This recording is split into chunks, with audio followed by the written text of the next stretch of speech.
Hello everyone and welcome back to the EDH Jank Center, your source for everything Commander and everything Jank. I am your host Jordan, or Prairies, you can call me either. Happy New Year first and foremost, but second of most,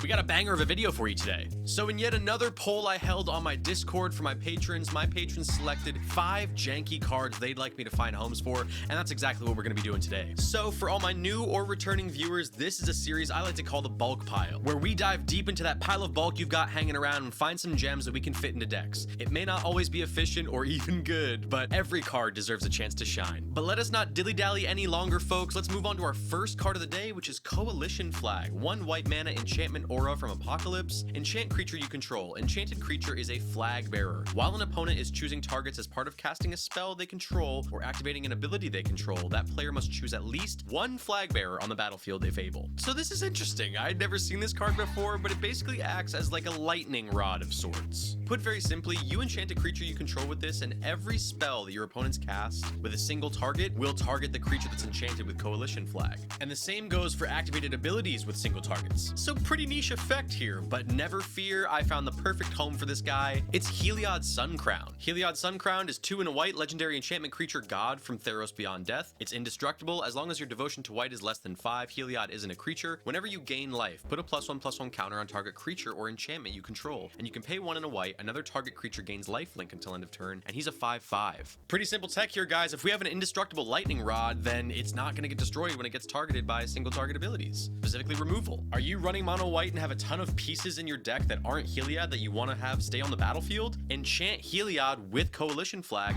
and all the single target removal that people cast will be directed to Heliod and not to your other pieces that you want to protect. Coalition Flag also just synergizes with any indestructible creature, so you could attach this to Stuffy Doll and do some really fun shenanigans, or Brash Taunter. Anyways, let's move on to our next patron selection. It's Verdant Succession, 4 and a green enchantment from Odyssey. Whenever a green non-token creature is put into a graveyard from play, that creature's controller may search his or her library for a card with the same name as that creature and put it into play. If that player does, he or she then shuffles his or her library. Man, oh man, the patrons came through with the difficult choices.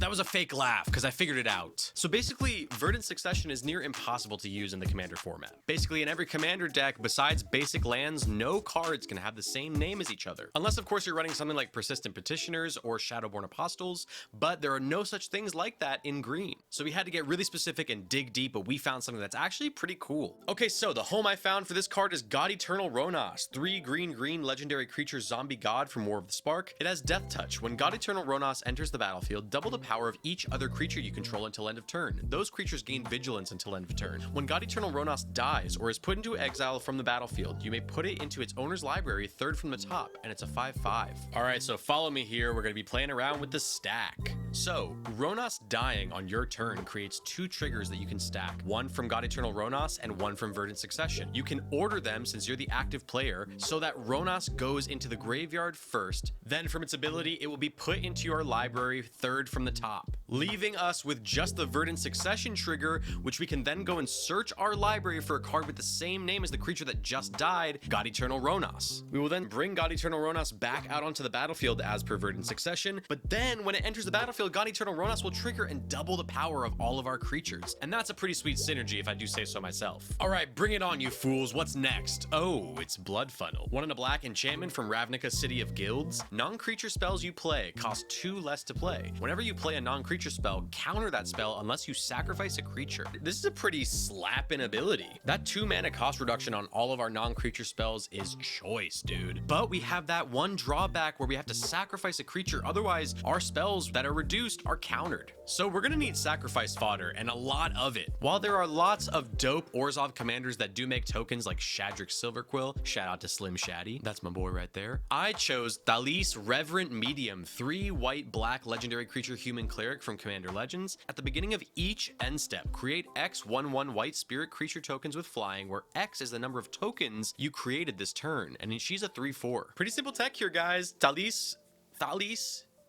I don't know. Pronunciation aside, she makes us a ton of tokens. And what's great about her is she'll give you tokens no matter what tokens you created. So you could make treasure tokens, clue tokens, and she's still going to give you 1/1 white spirit creature tokens. Combine that with other token generating things in Orzhov, and we've got ourselves a ton of creatures that will keep blood funnel fed so we can keep getting that sweet cost reduction. Okay, let's move on to near death experience. 2 white enchantment from Rise of the Eldrazi. At the beginning of your upkeep, if you have exactly 1 life, you win the game. So yeah, this is a pretty unique finisher. The main issue here being, how do we get our life total to 1? Getting our opponents to attack us and reduce our life total is pretty unreliable since they have combat tricks, and it's a lot of very precise math in order to get that done. Also, if they knew you had this on the field, they wouldn't attack you in general anyways if they knew that they could get you to 1 life. Or they would just wait until they had enough power on board to just kill you outright. Point being, we're not going to do combat damage to this thing. So today we're going with Verak Warped Sengir, 1 in a white and black legendary creature vampire from Dominaria United Commander, flying, death touch, lifelink. Whenever you activate an ability that isn't a mana ability, if life was paid to activate it, you may pay that much life again. If you do copy that ability, you may choose new targets for the copy, and it's a 2/2. So pretty simple tech here. We are going to put a bunch of cards like Doom Whisperer in our deck, keep paying that activated ability and copying it until our life total gets to 1, and then on our upkeep, we will win the game with near-death experience. Now, in so doing, someone could respond with Lightning Bolt after one of the activations and then kill you, but I mean, yeah, it's all part of the risk and part of the fun. All right, guys, and just like that, we are almost at our last card of the day, but before we get into it, guys, if you've enjoyed this content, make sure you check out the Patreon. The link is in the description below. We've got lots of cool benefits for patrons, including a patron-only Discord where we have chats daily about cards, sets, spoilers, deck techs, all sorts of MTG chats. It's a really fun community, and so if that and all the other perks appeal to you, make sure you check out that link in the description. All your support helps me make more videos like this for you guys. All right, without further ado, let's move on to our last card of the day, which is Cosmic Larva, 1 red creature beast from 5th Dawn. It has trample. At the beginning of your upkeep, sacrifice Cosmic Larva unless you sacrifice 2 lands, and it's a 7/6. So a 3-drop 7/6 trampler is not bad, but that last ability is a pretty big bummer. However, I have found the perfect home for this card, and we don't even need to sacrifice the lands. Everyone say hello to Kresh the Bloodbraided, 2 black, red, green, legendary creature human warrior from Shards of Alara. Whenever another creature is put into a graveyard from play, you may put X +1/+1 counters on Kresh the Bloodbraided, where X is that creature's power. Anyways, he's a 3/3. So anyways, in a Kresh deck, we want him to get as big and buff as possible. And essentially in this build, Cosmic Larva becomes a +7/+7 permanent buff for Kresh. Because on our upkeep, we're not going to sacrifice those 2 lands because we need those. So Cosmic Larva will die, and then we will add +1/+1 counters equal to its power, which is 7 to Kresh, making him a 10/10. And the beautiful thing is we're also in black and green in this build, so we can recur Cosmic Larva and do this all over again. And for added value, you can always include a Warstorm Surge in this build and start sniping people with 7 damage when you play Cosmic Larva. All right, guys, and just like that, we have come to the end of the first video of 2023. Thank you all so much for watching. If you dug this video, make sure you give it a like, subscribe to the channel, and comment down below what cards you'd like me to find janky homes for. Are there any homes for these particular 5 cards that you think I missed? I'm always in the comment section hanging out, so come on down and have a chat with me. All right, guys, I'm out of here. I'll see you on the next video.